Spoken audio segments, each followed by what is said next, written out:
السلام عليكم ورحمة الله تعالى وبركاته. أهلا بكم في مطبخ أم عبد الرحمن. اليوم جيتكم بوصفة صابلي راح نحضروه اليوم بواحد الطريقة بزاف هايلة، يجي خفيف ويجي هشوش ويجي ذوب في اليد قبل الفم، أيضا يعني يخرج لكم كمية ما شاء الله.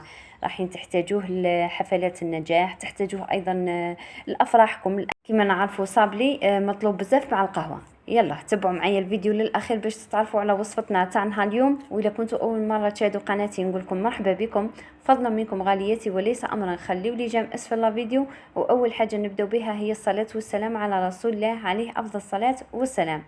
وصفه الصابلي تاعنا تاع نهار اليوم نحتاجوا فيها حوالي 250 غرام مارغرين، راح نزيدوا نضيفوا لها 2 حبات بيض، نضيف ايضا كاس زيت،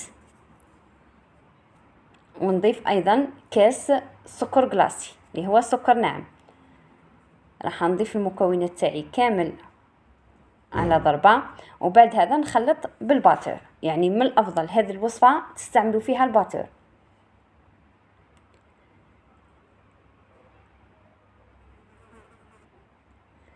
نخلطوا هنا مليح حتى نتحصلوا على قوام كريمي.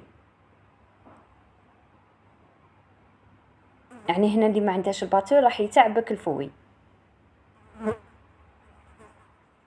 لازم يعني في الاخير نتحصلوا كما قلت لكم على كريمه. نكمل نخلط المكونات تاعي كامل مع بعضهم.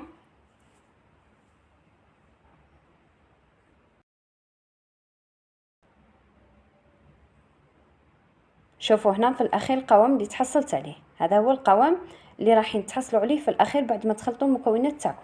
هنا بعد ما خلطت المكونات تاعنا كامل مع بعضهم راح نزيد نضيف هنا حوالي 2 مغارف صغار فانيلا، نزيد نضيف معاهم كاس نشا. نخلطوا هنا المكونات تاعنا كامل مع بعضهم.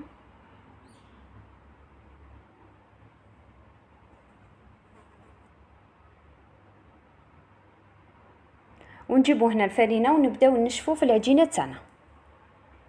حطيت هنا كاس فرينه، راح نزيد نضيف 2 مغارف صغار خميره الحلويات، ونكملوا هنا نلموا العجينه تاعنا بالفرينه. يعني راح نحطوا الفرينه غير بشوي ونلموا العجينه حتى نتحصلوا على العجينه تكون طريه.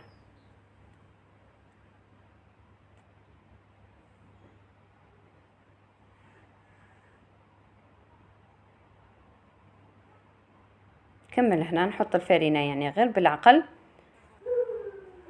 ونلم العجينه. في الاخير هذا هو القوام تاع العجينه اللي تحصلت عليه. الحين تتحصلوا في الاخير العجينه تكون طريه، يعني ما لازمش تيبسوا العجينه تاعكم. دائما يعني بالاستعانه بكيس بلاستيكي نطرحوا العجينه تاعنا.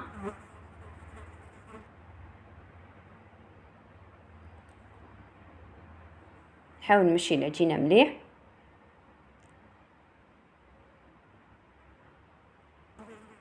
ونجيبوا هنا طابع يعني الشكل اللي حبيتي، ونبداو نطبعوا في العجينه تاعنا. هنا الزوائد هذو راح نحيهم ونعاود نشكلهم.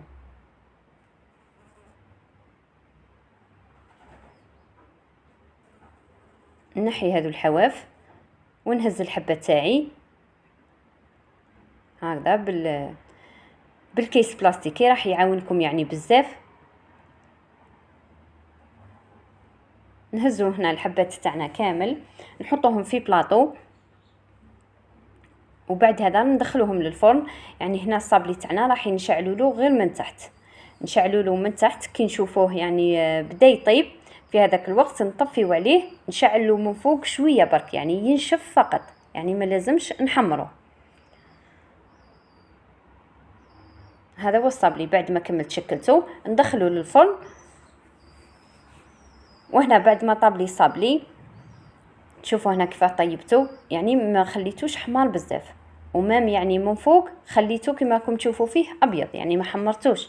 نجيبوا هنا كميه من المعجون، لصقوا الصابلي تاعنا وندهنوا الحواف بالبانسو، يعني ندهنوهم خفيف فقط. وبعد ذلك نرمدوا الحواف تاعنا تاع الصابلي في الججلانيه اللي كنت حمصتها من قبل. بالنسبه هنا يعني التزيين اختياري، يعني اللي تحب ترمد الصابلي تاعها في الججلانيه او الكاوكاو، كما تقدري ايضا ترمديه يعني في نواة كوكو. يبقى التزيين اختياري. هذا هو الشكل الصابلي اللي تحصلت عليه في الاخير.